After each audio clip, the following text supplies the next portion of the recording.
Hey everybody, happy Tuesday and welcome back in for another episode of Great Quarter Gals. I'm Kaylee Nix here with Grace Sharkey. This is the show where we talk to you amazing women doing amazing things in the freight and logistics space. And Grace, good to have you back, and we've got a lot of good things to cover this week, including some freight tech news, talking about Expedite. But first off, how's it going? How are you? I'm doing good. Listen, I'm most excited though because we get to hang out with each other and have some freight tech and all over freight fun here in like a couple of weeks. Not even at this point. So I'm just really excited to be around the FreightWaves family here in Cleveland, Ohio shortly. And you know how events are; they just get us all pumped up for the quarter and everything. I'm just very excited and happy to see you, of course. Yeah, I think the energy in the studio is starting to pick up a little bit and really get excited for the future supply chain, which is coming up. It's, I think, 2 weeks from today we'll be in Cleveland. At least like most of us Yeah. will land 2 weeks from today. But of course, this is our biggest summertime event. Last year we were in Rogers, Arkansas, kind of the heart of the, I guess, Midwest or Plains Freight Alley, I would call it. And this year we're going to be up in Yeah. Cleveland, Ohio. And we are still running a ticket special for this guy as well, 2 for 1. I've been making the joke on FreightWaves now, like this whole entire week, like bring your friend, bring your mom, bring your friend's mom. Who cares? You're getting a free ticket, so you might as well bring someone along, right? And Grace, Yeah. there's going to be so many good things going on. Who would you bring if you could give a free ticket to for Future of Supply Chain? Who in your life would benefit from that? You know what? Oh, you know what? I would actually probably take my little brother. He works in local news and he used to work in the freight industry, and he knows like exactly how important the industry is towards the overall economy as well. So there's multiple times on the local news where he's working to, not only include what's happening locally, but globally and even domestically with our industry as well. So as someone I know would enjoy the tech and enjoy the time with his big sister, I also know that he would probably take the all the information back and use it in his everyday life too. So on that BOGO deal and that 2 for 1, think about influencers or people that even in your own local area that could use maybe the education on what's happening in the economy and how much of it is focused here in transportation, logistics, etc. There we go. I think that would be a great bring to Future Supply Chain. Maybe you get like a +1 because you're one of the freight influencers in this space. I don't know. Bradford, can we make that happen? I don't know. No, you know what though? He can stay home. I just kidding. You can stay home. You can stay home. All right, let's move into some of our news of the day. And it's an article that you just dropped, actually, which is really interesting because it's a tech company, a freight tech company that's looking for possibly some help, possibly an out. And it really kind of brings together the environment for freight tech right now. Some are barely swimming, some are just floating on a life raft. Some are now having to call for help, right? Next Trucking is possibly looking at a sale, or they're searching for some capital. What can you tell us about this? Yeah, so I just want everyone to know too. Next Trucking has an interesting story. They started off really focused on drayage, and I would say that's probably their main consumer of their product today. They are a digital freight marketplace, and now they are, looking for, like many others in the space, ways to increase their longevity throughout an economic downturn. And it's nothing against them whatsoever. Whether it's a restructuring, like we've seen from a number of companies letting people off, or in this case, there could be other technologies that they're looking to infuse into their marketplace, or different types of valuable resources for their customers that they want to invest in. But it's a tough market right now to get help from investors at a price that people are willing to take. And so with this actually dropped in an article from The Information last night, and while Ben Gordon did confirm that he is working with the company in different strategic ways, they haven't exclusively said whether or not they do, of course, want to sell, but and then an industry like we're seeing today, we're seeing some really interesting M&A action as a whole. I mean, we've seen, right, like Flex Sports and Spotify working close together, or sorry, Spotify, Shopify, there we go, uh, close named. But I think it showcases that people are are really interested in figuring out their longevity through this market. But at the same time, if there are companies out there, and Ryan Schreiber touched on this out as well, a number of companies are looking to hedge themselves and get prepared for the turn around of this market. And a drayage tool is something that a lot of people are looking to invest in. So if the possible sale is out there and the numbers right, they could possibly get that. But I think what's interesting, right, is that at what price will they be bought at? Likely, I would assume not at the price that one would want, seeing where the market is today, and seeing, of course, some of the losses that we've seen in the past. But I think it's also important to note, too, the different types of tech. If you check out this article, I got a couple of different points of view on not only Next, but the overall freight tech ecosystem right now. And we're at a time right now where that whole economies of scale that we talked about in the past, even with Dan Lewis, right, and Convoy, is a problem. And it's no more of this give us large sums of money, we'll eat up a market share and be able to showcase to you that this works at scale. You have to really be able to prove that concept to investors to get the price that you want. So what I think is really interesting when we talk about the freight tech space is that there's some big believers who say, you know what, freight tech is a little bit immune to this downturn, but we're seeing the proof that it actually is not. The other interesting thing about it too is that your big time companies aren't immune from, or aren't necessarily having that insulation, that protection that you would expect them to in this time, right? Companies like P44 or like Convoy, who you think have this kind of established space in the freight tech ecosystem, and they're not as protected from the troubles, from the layoffs, from the shortness in capital that you would think that they would be. It's not unique to see a freight tech company struggle in this atmosphere. Do you think that maybe a larger company is better poised for success to come out on the other side than a smaller company? Or is there room for a smaller company, if they hedge on themselves, they use their assets right, they can pull through, which looks like we're maybe starting to see just a tiny turnaround in demand? I think that there are a number of technology providers out there today that have bootstrapped themselves into this space, into this point, and have done so incredibly well.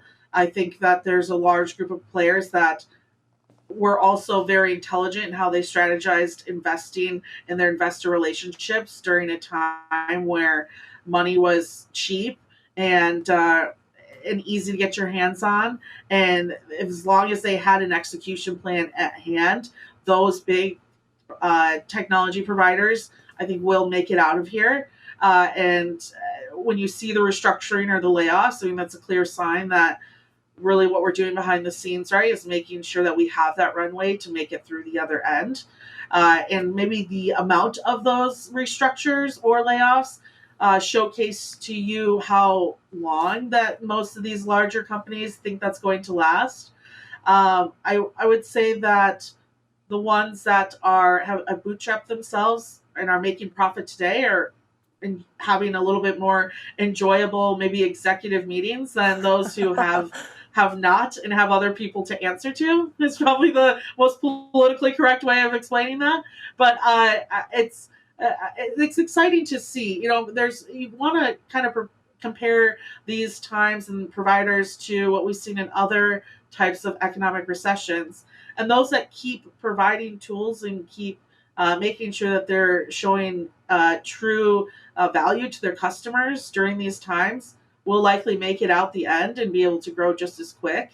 That's the interesting thing about startups, right? Those who can execute the fastest, whether it's perfect or not, usually end up on top. So we'll watch and see what happens. But yeah, I think I'm hearing from a lot of the bootstrap profitable companies, right, that life is pretty great for them too. But we're just at this period where even investing in tech takes a little bit more pushing from the sales team than it has in the past. And we'll continue to see who rises to the top. Oh, you're telling me that an inside executive board is a little more calm than an outside investor board? Never would have guessed.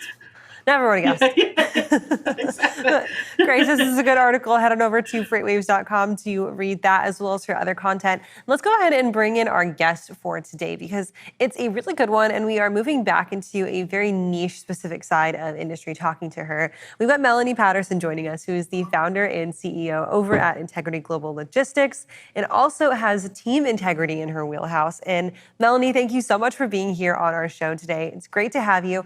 I've got to say, your office setup, the chair, I don't know if folks can see it in like the 3 box that we're in, but your office, I love the decor. It looks cozy. It looks great. So thank you for being here. Thank you so much for having me. This is awesome. I love this. And hey, you know what? If you're working in an office space that you feel comfortable in, right? Like that's where you're going to excel. So I appreciate the office decor. As someone who's taking time, right, for my own situation here, we can't all have a beautiful screen behind us, Kaylee. We can't all be as lucky as y'all. No, I'm very excited, right, to have Melanie on here. We've worked together technically in the past, right? I got to see you at Matt's and at an incredible event. And I think we'll talk about that a little bit later here in the show. But before we do that, I'd love for you to introduce yourself to our audience. Tell us about your journey into logistics because it is pretty unique. Yeah, it is a unique journey. So my name is Melanie Patterson. I am the founder CEO of Integrity Global Logistics and Team Integrity Knowledge Center. So prior to me entering into transportation, I actually was an ER trauma nurse for about 7 years. And so I got into the nursing field and I loved it. I fell in love. But as you guys know, I don't know if you have an audience of people who are prior medicine. It's a very competitive game and it's all about those acronyms behind your name. So I played the corporate game. I achieved my bachelor's degree and they said, nope, got to go back to school. I got my master's degree and they said, nope, got to go back to school. And I said, wait a minute. And so as I was looking through this glass ceiling, I said, there has to be more for me. At that time, I just had small children and I missed the first Christmas. I was working simultaneously in one of my other companies and I really wanted to have flexibility with my schedule. And so that's where I said, well, let me take a look at, entrepreneurship full time. A friend of the family was like, hey, you might want to take a look into trucking. Immediately, ladies, I said, oh no, I know how risky transportation is. And I stayed away from it. Well, here I am. I did my research and I said, well, this might be a good industry to invest in. But once again, I did my research and I kind of moved strategically within this empire.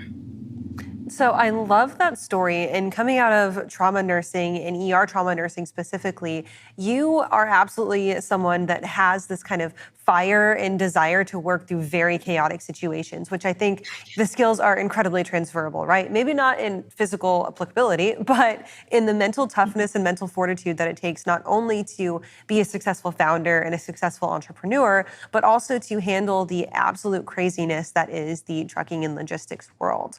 When you were making that transition, and now that you are successful in the space, how do you go about bringing those skills over from one industry to the next? And then how do you go about teaching them to the next group of people who are making a switch into the industry?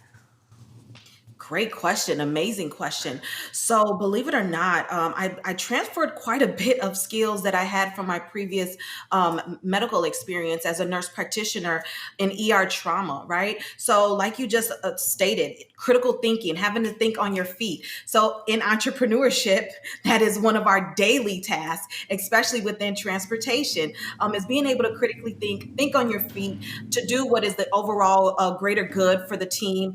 So I've definitely taken that on. And then another thing, ladies, just to be transparent, in nursing, we have something called like ADPI, right? So we have a client, they present with their presenting symptoms, rash, shortness of breath, gunshot stabbing, ER trauma, right? And so what is that ADPI? So go ahead and assess, diagnose the patient, develop a plan, implement, and reassess. I do that constantly in business within transportation. And so I think it's pretty cool that I have transferred over quite a bit of skills. And I'm a little biased. I feel like ER nurses make a great entrepreneur within transportation.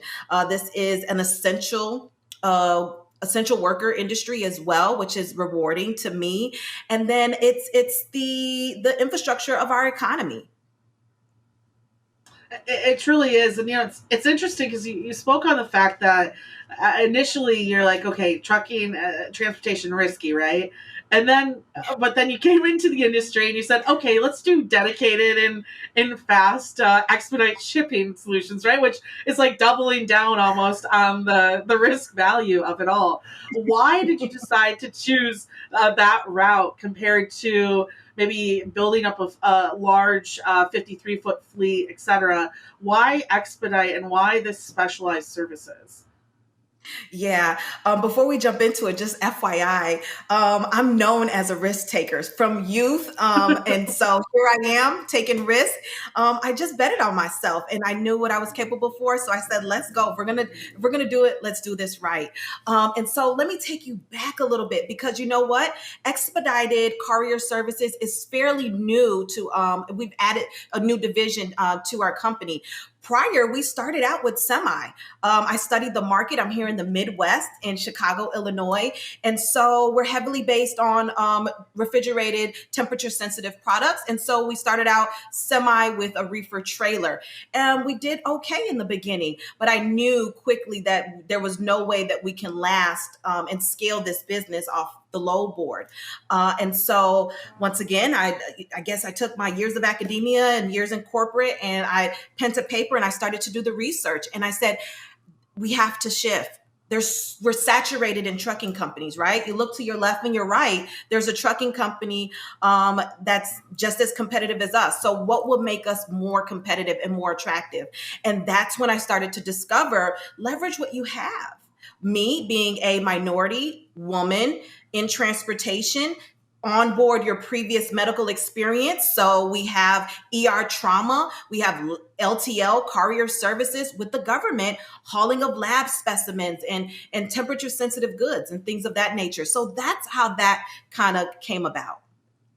I love the story, and I love that the decision to jump into Expedited, because I really think that it highlights not only the fact that you have this entrepreneurial spirit and you have this kind of like underlying understanding of how difficult the expedited industry is, but there's a lot of parallels because I feel like we've spoken to several, I can think of at least 4 off the top of my hand, female founders who decided to start a trucking company and immediately get into the expedited side of things. That's definitely a testament to the fact that as women, we are great multitaskers. We are absolutely good at finding those decision-making processes, and we take the hard road, right? We decide to do things that aren't necessarily as easy as we could possibly go to jump into the space. So I love that story. When you look at teaching, as you mentioned, either women or other minority groups who are looking to get into the space, what type of avenues or types of resources do you guys at Integrity Global really kind of put forward to help support those groups? Yeah, so Integrity Global Logistics is a separate company. So now we're going to merge into Team Integrity Knowledge Center, my baby. And so where the inception of Team Integrity Knowledge Center came from was me just actually being truly a small business, a fleet owner, a minority woman doing government contracting, saying, hey, let me show you how to do this. And this is the right way to do it, and do it with integrity. And so some of the resources that we use are leveraging laying down the foundation of your business and your infrastructure. You just spoke recently to the power of having a woman within your business. We are the infrastructure, usually the back office to many of these empires. And so that's where we start first within our Done For You program. We come in, we do business development, lay down the bones and the infrastructure to build upon.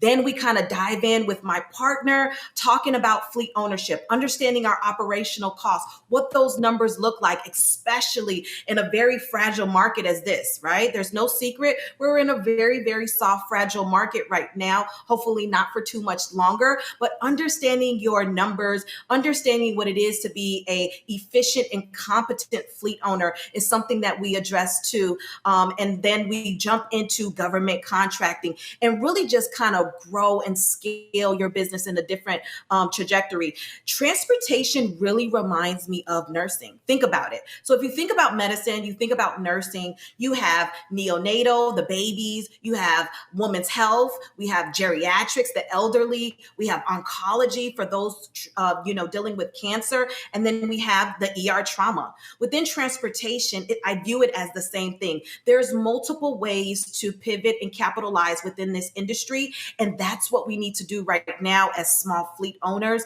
as small business owners, and I'm just so proud of what we created at Team Integrity Knowledge Center. Yeah, Kaylee, I got invited by Melanie and, of course, Adam Wingfield at MATS to attend one of their small events that brought together a large room of minority business leaders, women as well, that are really, really impacting the industry. And it was honestly very moving because it was just a really powerful focus group that was all about sharing context and leading minority groups into this industry and taking this equity right from it. Melanie, what does that mean to you? And how have these meetings, different group events that you've put on, how have they paid off for communities that are really starting to enter this space and take hold of that equity within their own niches or parts of the industry? Absolutely. First, I want to thank you so much for being in attendance. Your presence was amazing to have in the room. And so, my partner Adam and I, we said, how can we collaborate and bring these two forces together to add value for those in transportation right now? And so this is something that we've done.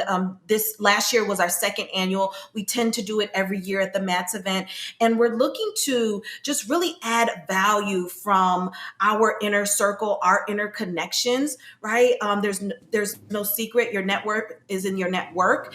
And so we're bringing those resources to them in their fingertips. We're helping them to better understand how to navigate within this industry as small fleet owners, which looks very different from your larger, your FedEx, your Snyder's, your larger transportation companies. We, in that room, as you were there, you were a testament to the power that was in that room. People left out of that room with dedicated freight. People left out of that room with subcontracting opportunities. People left out of that room motivated to get back on that horse and drive their passion again and be successful within transportation. It kind of died down with all that has been going on. And so we were able to refuel that. We were able to provide them with real clear steps on how to navigate to you're starting on the low board, which is fine, right? But how to really navigate and get onto dedicated freight, which is going to help to give you some consistencies in your numbers, develop that profitability and scalability plan with direct, hard, concrete numbers. And so it was, the list goes on and on and on to the impact and the value that was added in that focus group. I really like that, Grace. And I love that. And I love that these groups like this, in those focus groups and meetings, they do a really great job of breaking down the stereotype that this industry isn't big enough for everybody to succeed. And continuing to see success out of small fleets like this, to see so many people finding at least something that where their entrepreneurial success is now turned back to them and find success in this industry really is just a testament to that and the support. Melanie, if people are interested in joining you guys at Team Integrity or looking to maybe use your services at Integrity Global, where can they go to do that? What does the application process look like? And when does the next group start? Perfect. Great question. So for me, Melanie Patterson on all social media platforms, Team Integrity Knowledge Center on all social media platforms. So you have your Facebook, your Instagram, your LinkedIn, and I think I'm on Twitter too as well. And so for our Done For You services, you can go over to our website at www.teamintegrityknowledgecenter.com, fill out the application, and our team will get back to you and follow the next steps after that. In regard to Integrity Global Logistics, Melanie at integritygloballogistics.com. All right, Melanie, thank Love you it. so much for Melanie, joining us. yeah.